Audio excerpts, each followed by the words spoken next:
Isang hiwaga nakita ko na, maari pa na manatili pa, nang masilayan kagandahan na.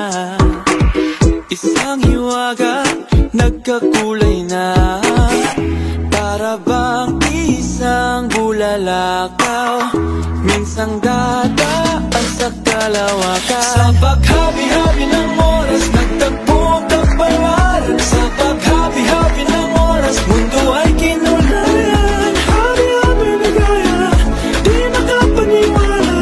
Sa paghabi-habi ng